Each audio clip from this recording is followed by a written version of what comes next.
Okay. Time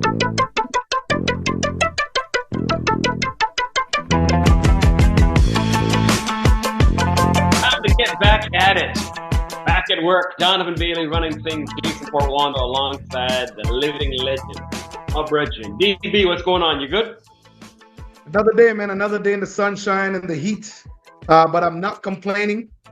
But yeah, man, I'm good. I'm good. I'm good. You know, a little stressed, but hey, you know, it goes with that goes with work. So I'm all good. That's right. A little stressed, put you to the test. Just challenge that wheel. That's all it does, my man. Look at that smile. I love it. I love it. Hey, you know what else? I love track and field. I mean, from tip to tail on the guys' side. We'll get to the girls in a moment, but from Azu winning the world indoors at 60 meters to Simbini starting off perfect, Bednarik starting off perfect, in comes Kashane out of nowhere, Lyles. The theme just continues. It seems like every week we have a brand new star. Well, listen, it's there's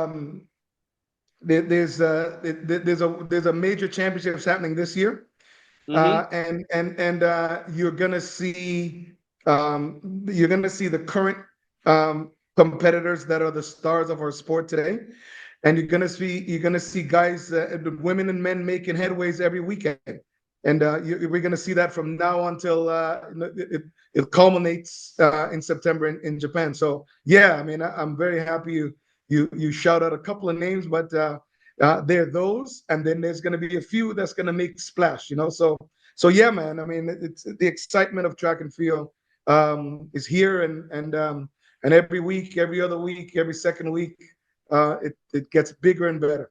Yeah, it's crazy. And of course, there's a bunch of names I didn't throw in. Obviously, Taboho is in the mix. You got the youngsters, Gout, and Wilson, Kennedy. It goes on and on and on. Can't name them all because there's too many. But this week on the program, a heavy Jamaican influence, and not just because that's where Donovan is as we wrap right now, but Oblique Seville.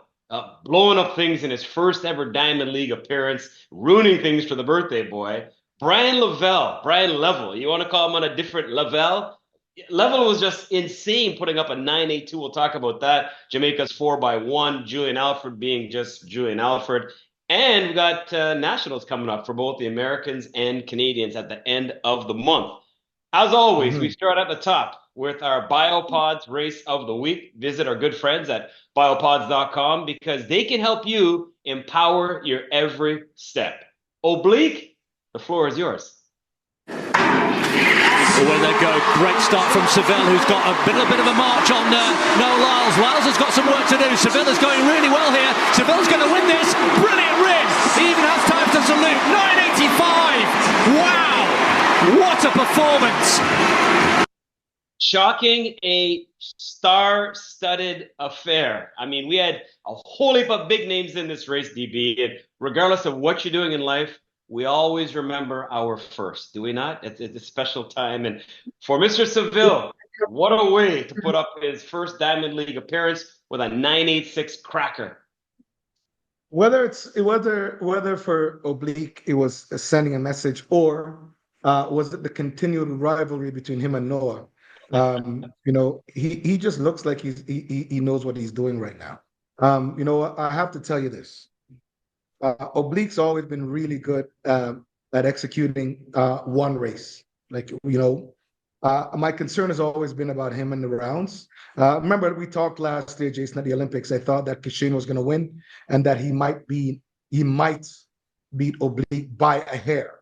Right. And Oblique got some cramps. He ran 9.86. He ran 9.86 or 9.8 in the semifinal. So the surprise of him running 9.8, not at all.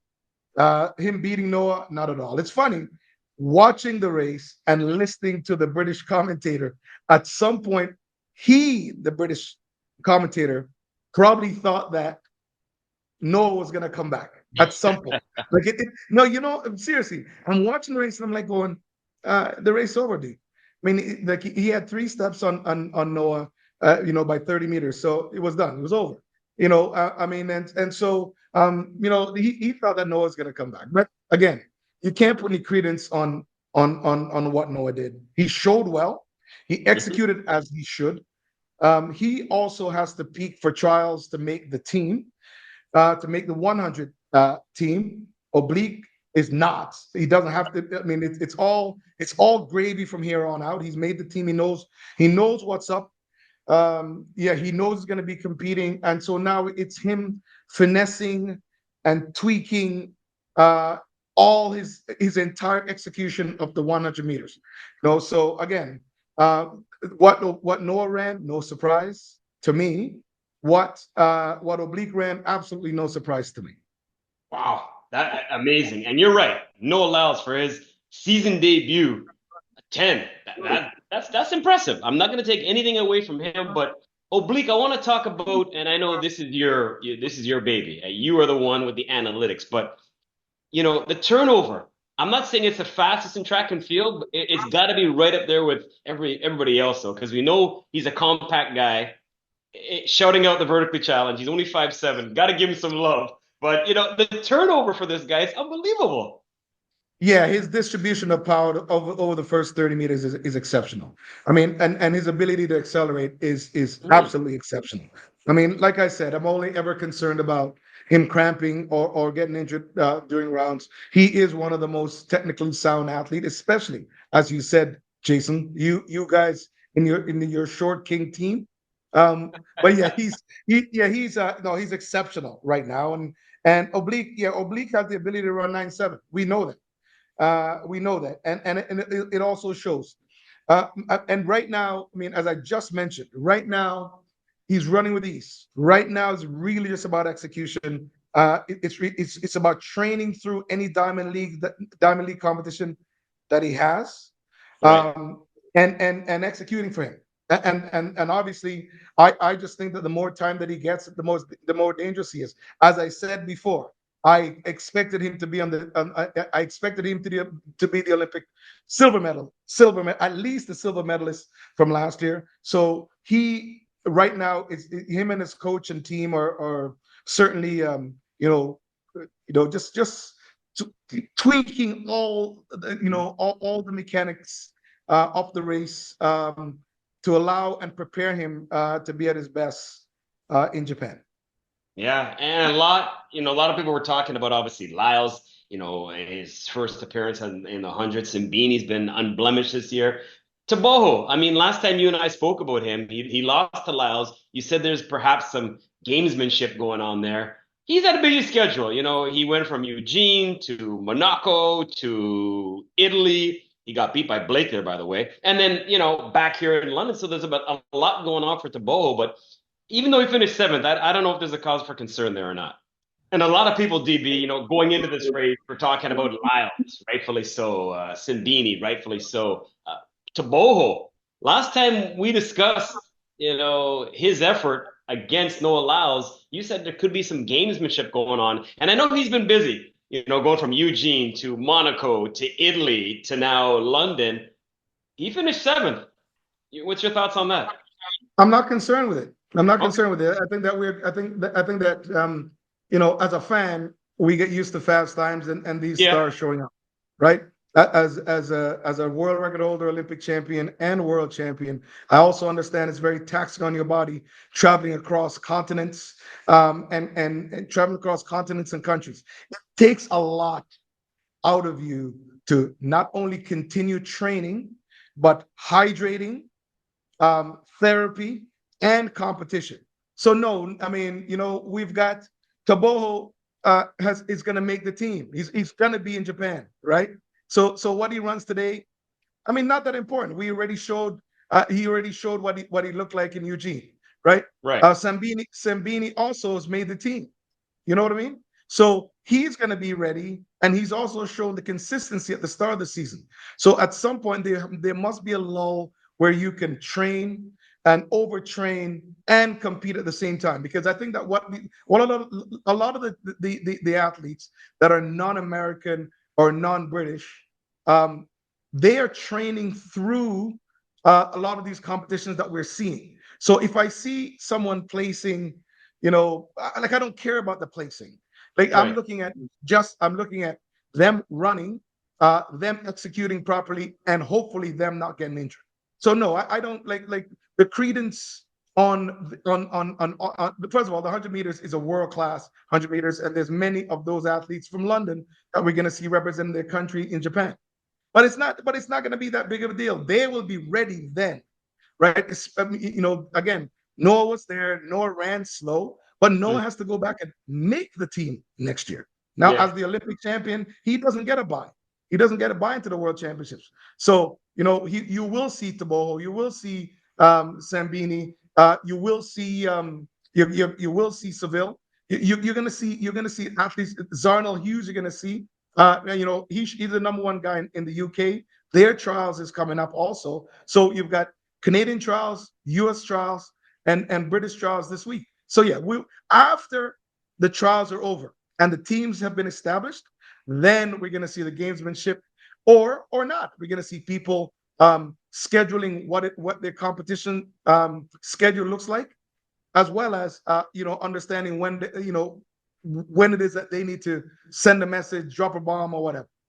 All right, fair enough. Hats off to 986, but I should note, by the way, it is no 984. Happy anniversary. It's coming up July 27th, 1996. Yeah, put a smile. It's a happy anniversary, Mr. Bailey. Thank you, my brother. I mean, it was 984, fastest time in history, world record, Olympic record. Fastest man. Dude, I got to share some incredible moments with a ton of sports fans around the globe, especially the Canadian and Jamaican diaspora. But yeah, man, the anniversary is coming up, and thank you all for your support, and thank you for your continued support. Thank you, Jason. Thank you for all the great fans out there. Hey, man, I'm just happy to share a little headspace with you, man. 96 is where it's at. 984. Let's talk about 982. We said this is a heavily Jamaican influenced edition of Donovan Bailey Running Things, which is somewhat apropos. Bryan Levell, I mean, wow, goes to Austria, blows away his previous best of 994. He runs a 982. 982. And he's more of a 200 runner. Well, he's not even. Well, he's actually a pretty good power sprinter, and he's actually quite tall, Jason. I tell you what. I'll tell you what I like about the race with Bryan. I mean, he's shown amazing sign of brilliance all year. He has, and so this did not surprise me at all. I think that maybe he puts pressure on himself because he's not been on the big stage that often as as maybe Kashane or Oblique even. I mean, he just has not been on that stage, and so. I think that in Austria, he kind of, I don't know this for a fact, but my assumption is that he kind of went in there and go, I don't care who these boys are, I'm going to drop a bomb. I'm going to drop a bomb, meaning that not that he went there with the intentions to run fast, but he just decided that he was going to get out and execute as best as possible. And he executed amazingly. So if he runs like that, first of all, he's not representing Jamaica in the 100 meters, which is crazy. But you know what? That's sending a message to the boys representing Jamaica. I mean, Akeem Blake, Kashane for sure, Oblique, and Akeem Blake. But you have 4 Jamaicans. I mean, probably a few months ago, maybe last year, they were talking about how the Jamaican sprint, the Jamaican sprint dominance was on a hiatus. Well, voila. Parlons français, mais bien sûr. DB's go French on us now. Exactly. What happened, people? Now you got you now have 4 Jamaicans running 9.8 or faster. So my God. Impressive. And 994 jumps to 982, and just like that, he becomes the 8th fastest Jamaican of all time. Just like that. Bam. So, and he wasn't even part. And by the way, as we look right now at the fastest men so far this year, 1, 2, 3 Jamaican. You got Kashane obviously at the top of the heap, running his 975. Bryan Levell with his 982. Oblique Seville with the 983 back at the National Stadium. I think that was about a month ago or so in June. But anyway, that was part of the national. But remember also, Jason, Akeem ran 988. Yes. So the top 4 times. Well, I know that. Trayvon Bromell did have the 9.84. Sambini and Trevon Bromell ran 9.8s also, but I'm Right. just saying you've got Yeah. four Jamaicans hovering around there. Yes. Top Yes. six, top seven. Yep. You got four dominant Jamaicans at least in the top 10. You know what I mean?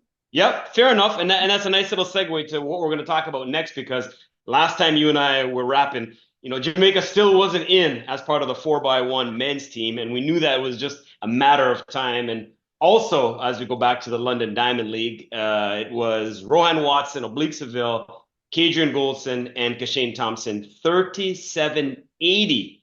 37.80. That's third fastest this year behind just Great Britain.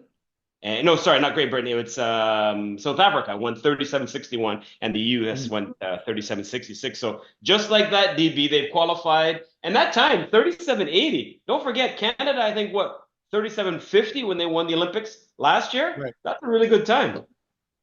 Yeah, man. It's not. Listen, I think that again, the most dominant sport. Well, Jamaica is going to always dominate the sprints, male and female.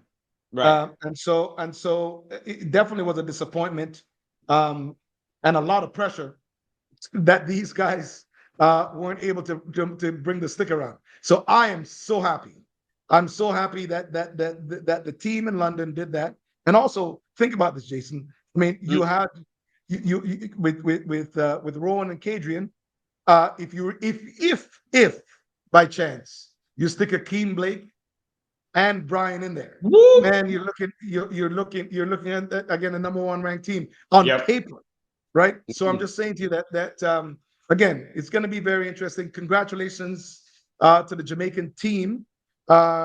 Get some practice in, be one with the baton, and what I like to see, what I want to see in Japan is the top sprinters going head to head, and in the relay, I would certainly want the top teams to go head to head. Fair enough. And these races we're talking about, by the way, have been blowouts. Because first of all, we talked about Oblique. He was the only runner in the field to go sub 10, jogged over the last 30 meters. We spoke of Bryan Levell. He looked like a man against boys. He's like 6'1", but he looked massive when he's running up against his opponents. And then, the Jamaican team won 37.80. They were the only ones to go sub 38. As talked about, some of the others in the field, Great Britain was 38.08, and the Dutch were 38.17. So, it is a heavily Jamaican influence edition of the program, but you said it was just a matter of time before they get back and explode, and that's exactly what happened. Well, the trials are over, and so the guys that are on the team are on the team, and the guys that are making making waves to compete. Maybe they're like Bryan. Remember, Bryan's a 200 guy on the team. Right. I think he wants to run I think he wants the 100, and I think that he's making some waves, man. He's making some, but that's what's the great thing about track and field. Yeah. It is an individual sport. Nobody hands you anything. 100%. So at the end of the day, man, it is what it is. You're about to you've got to kick away a man's foot or kick away your foot, So that's how it works. You literally have to go in and take a man's crown. That's how it works. And the beauty of it, and we love doing the show for that reason, and we love bringing it to you. We ask that you please continue to share, follow, download, subscribe, do all those great things. Every week, there's so much to talk about, and you can't live off of what just happened, because next week it can change so much. Now, on the ladies' side, DB, we've been talking a lot about, Melissa Jefferson-Wooden. We've been talking a lot about Julian Alfred, the Clayton twins. Julian Alfred tasted defeat last week to Melissa. That was a great race. Or it was last week. All the weeks are getting matched up together. A few weeks ago, was that Prefontaine, right? So a few weeks ago. So anyways, long story short, Julian bounces back with a win in the deuce, and she crushes. She goes 21.71. That's a meeting record, a world lead, and a national record for St. Lucia. Well, I mean, again, Julian doesn't have trials, Jason. Yep. So Julian is not only running really fast now, but she's trained, but she's competing through training. The reason why Edric and her team had her run the deuce, she's doing some speed endurance work against the best 200-meter ladies in the world. So man, Julian has all intentions to go to Japan and to double. I mean, the St. Lucian women's relay team didn't make it. You know what I mean? So I believe that Julian, it's Julian's intention to go there to win the one and to win the deuce. And she looks very good and very consistent. And again, she's training through these competitions because she doesn't have trials. Yep. And making it look easy. Dina Asher-Smith was second. Amy Hunt was third. You talked about it. Nationals are coming up for others. So, yeah, it's a bit of a different game plan when you're either done them or don't have to worry about them. But, you know, Julian, again, just bouncing back with the win. Speaking of victories, a couple other moments we need to talk about. Georgia Hunter-Bell winning on her home soil in the ladies 800. That was impressive. Emmanuel Wanyonyi. Marco Arop, the Canadian. What a race that was, DB. I know it's a full lap times 2. I know you weren't an 800 runner, but still, even you had to have enjoyed that finish between those two runners. Well, I mean, the 800 meters, I mean, there's a whole lot of time to make mistakes and correct it. And here we go. And all the tactical. Well, Jason, I'll tell the audience, Jason Portuondo is a short king who is a distance guy. Jason is a runner. So how is that for a rare breed? Jason loves the well, you love the quarter all the way up, but you definitely love the 8. I know that. You love the 8. But yeah, dude, I mean, again, the Kenyans, they're also done. You know what I mean? The trials are done. Right. So I'm saying to you that these guys can go out and execute and kind of tinker with their races and understand what it is that they need to do, whatever tactics they need to use early season to get them ready, and also running phenomenal time. So yeah, Jason, as a fan of track and field, I'm always going to watch a great competition. I'll turn on the throws if the competition is great, just like I'd watch the 8 or the 1500. Yeah, 100%. And Femke Bol, need to mention her 400-meter hurdles. All of a sudden, she has vaulted to the front of the class. I'll tell you why coming up in a little bit. Congratulations to her putting together another Diamond League victory. Well, Nationals are around the corner. We keep talking about that. And from the U.S. side of things, the biggest news, or one of the bigger headlines, if you will, DB, Sydney McLaughlin-Lavron is deciding to run the 400 flat and not the hurdles, which, is fine by Femke Bol and is fine by Delia Mohammed, because then all of a sudden it's a different look to the race. But what's your thoughts on her running the 400 flat and not doing the jumps? Sydney can do whatever she wants to. Yeah, obviously. Listen, Sydney's going to run. Sorry. Is she going to run the 4 hurdles at the Worlds, or she's not going to run the flat? She's running the flat at the. They put it this way: she could still get after nationals. She could still get into the Diamond League, qualify for the finale, win the final for the Diamond League, and get into the hurdles at the Worlds. But I think the races are like 15 minutes apart, so there's no way she's going to do both. Are you sure about that? Because what do you think? Did she not win the last World Championships 4 hurdles? She must have, because unless she ran the flat. No. Here's what I'm saying to you. Remember that if you're reigning world champion, you get a bye right into you automatically go back to your event. So that's probably why she's doing it. I'm not sure. Yeah, I don't think she gets in unless she's got I could be wrong, but I think she's got to qualify Diamond League and then get in if she wins the actual title. But regardless, she's going to race in the flats. And what more does she need to prove really when it comes to the 400-meter hurdles? Really, like she's broke her own record so many times, but in the flat, that's going to be an interesting race. Well, yeah, maybe she's challenging herself. At the end of the day, Sydney McLaughlin will be at the World Championships. Sydney McLaughlin is one of the biggest stars in track and field right now. Right. Actually, one of the biggest sports stars in the sport period. So yeah, I mean, she will become. I mean, here's the thing: whatever she runs at trials, she's going to be fine. Whatever at the U.S. trials, and so she will be in Japan, and the U.S. And the selection committee would be idiots if they don't select her. If she qualifies, well, whatever. You would be an idiot not to select her to run the 4 hurdles if she wants to run it. But the timing, I think, is too close. So don't you think? 15 minutes apart. No, but you talk about the trials? I'm thinking when you get to Worlds, if I'm not mistaken, that the two races, the 400 flat for the women and the 400 hurdles for the women, are like 15 minutes apart. I'm very certain that she's influential enough to change the schedule, bro.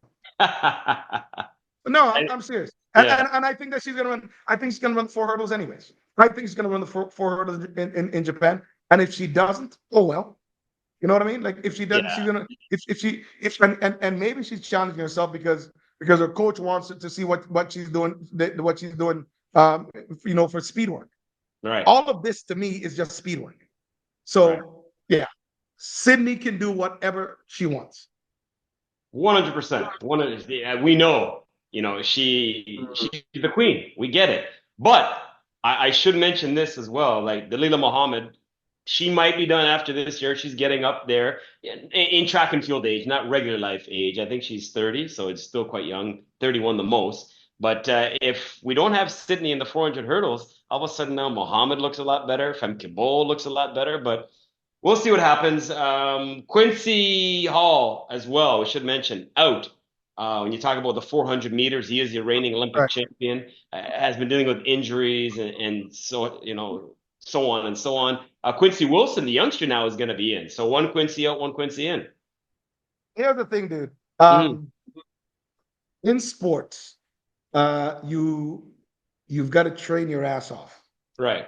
And you got to work hard. You got to be disciplined, but you also got to be blessed. And there is an element of luck. And unfortunately, sometimes that's where injury comes in. You know, so I mean, for those athletes who are injury free, man, you're blessed. And for those athletes who are suffering from injuries, whether it's long term or short term, try and get some therapy. Hopefully come back. Get on the circuit after the World Championships. If not, call it a year. Get some great therapy again. Do your maintenance. I hate to see reigning champions and stuff don't not make it in because of injury, but the body's the body, and sometimes it lets you down, and that's that. I mean, it's sad to see, but I mean, yeah, as you said, one Quincy out, one Quincy in. Young Quincy's got to make the team again. He's 17 years old again, a lot of pressure. But again, trials are on. We get to see it. We get to see how it all unfolds. It's going to be very interesting to see the men's and women's sprints, one through 4 in the US. Still the hardest team to make. So it's going to be very, very, very, very interesting. Some would say it might be better than the Worlds itself. Who knows? I mean, that's just how tough the competition is, right? And there's so much to prove. I mean, Kenny Bednarik's been missing. Fred Curley's gonna missing in action. Obviously, on the ladies' side, Sha'Carri's trying to work her way back, and I think she dealt with an injury earlier on in February. So yeah, you know what?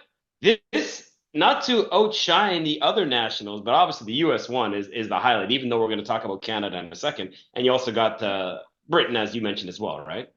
Right.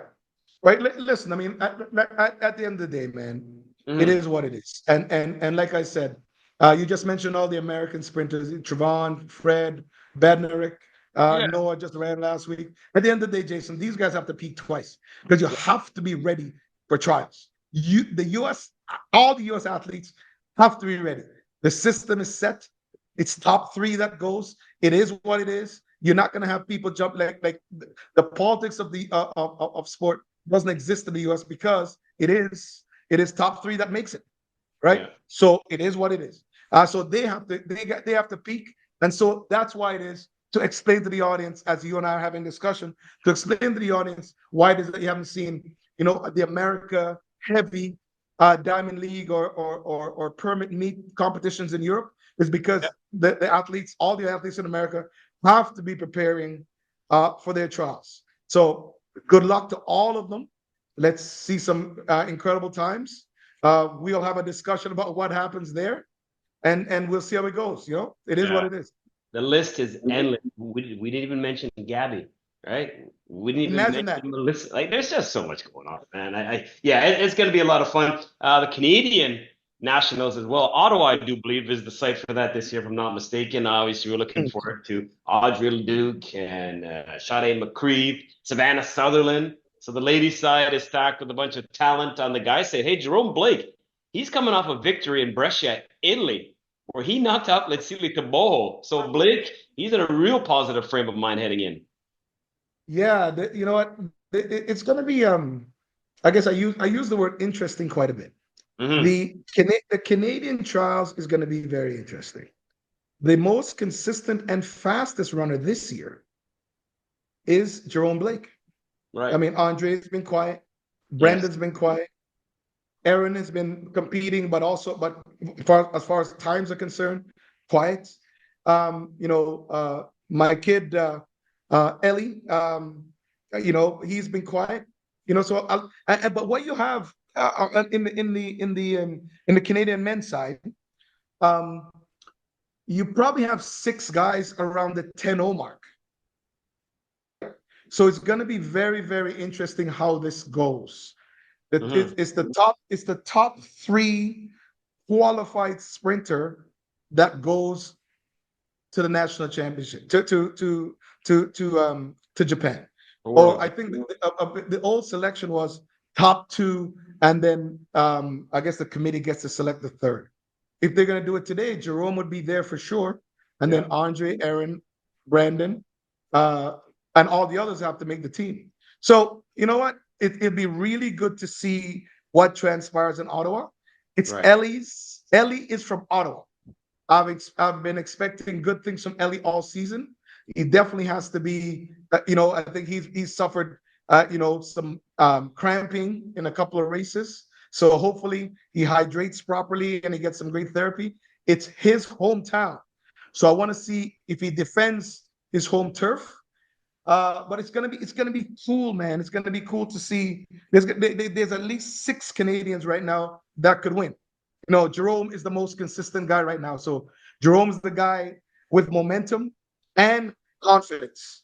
So we will see. We're gonna see if the veterans who are the grass, Aaron and Brandon. We're gonna see if they can pull it off. But Jerome is certainly the one that's been most consistent. As far as the two ladies are concerned, I'm definitely looking forward to see Sade and Audrey. I want to see them. I want to see them both. You have two, for a long time, in probably 30 years, you have or longer, you have two Canadian ladies running 10-9. I want to see both of these ladies go at it. I want to see, Audrey runs a little bit like how I used to run, which means that she gets out of the blocks slowly, but she stays in the pocket, gets the top speed and relaxes and goes home and runs very fast. Sade, on the other hand, she doesn't. Sade runs like Oblique. Sade, so she has to get out and execute, and she has to relax when she hit top speed. So I want to see the different dynamics of what transpires in the middle of the race between these two ladies. I'm looking forward to that because they're the two players, and they should be the two players, at the national championships in the 100.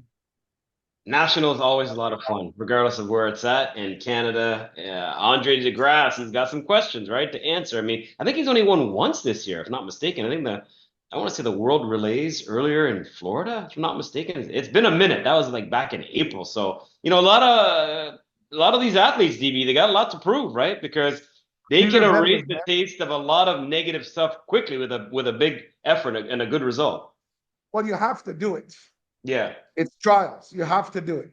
You have to show fitness. And if you show nationals running 10-2, ain't going to cut it. So, but I would expect that Andre's always has always been really good under pressure. So the expectations are that he's going to go and he's going to make the team, and the individual guys are going to be cool, and then the relay squad should be there vying for a medal. All right. Time to wrap up this edition the way we wrap up every edition of Donovan Bailey Running Things. Time to run that anchor leg. A cleaning stream to Donovan Bailey is pouring it on. We know you're a big hoops fan, so a little Michael Jordan talk. And not about his 2 3-peats. We want to talk about what he was able to do recently off the court. He was vacationing in Greece. And what does MJ do in typical MJ fashion? Goes out for dinner with some of the boys and drops a tip of $10,000 euros. We're talking DB. So this is 11,500. Mm-hmm. You ever dropped anything that big? Because we know you're a high roller back in the day. What was your biggest tip? I'll probably drop 5 grand. I'm just listen. Here's the thing for me. Yeah, here's the thing for me. 5 grand. Oh, Yeah, absolutely, absolutely. Here's the thing for me. I'm huge on food and even bigger on service. And obviously, Michael is a billionaire. So throwing 10, 11, 12 grand, it really is like you throwing around $1, So at the end of the day, here's what happens. If he's in Greece, and I love Greece, if he's in Greece, Italy, on the Riviera, the food is spectacular. It's like spectacular. And the wine is spectacular, and the service is even better. So why not? Michael has it. Why not do it? I mean, listen, for great service, I'll do the same thing. For you great food, 100%. And we've been out to buy food before, and I know when you go to break bread, you are a foodie, and you love your wine as well. So yeah, it wouldn't surprise me if you actually did that. I just want to shout out the 4x4 men's team from Great Britain. Back in the day, they were able to finish second at the 97 World Athletics, the Worlds.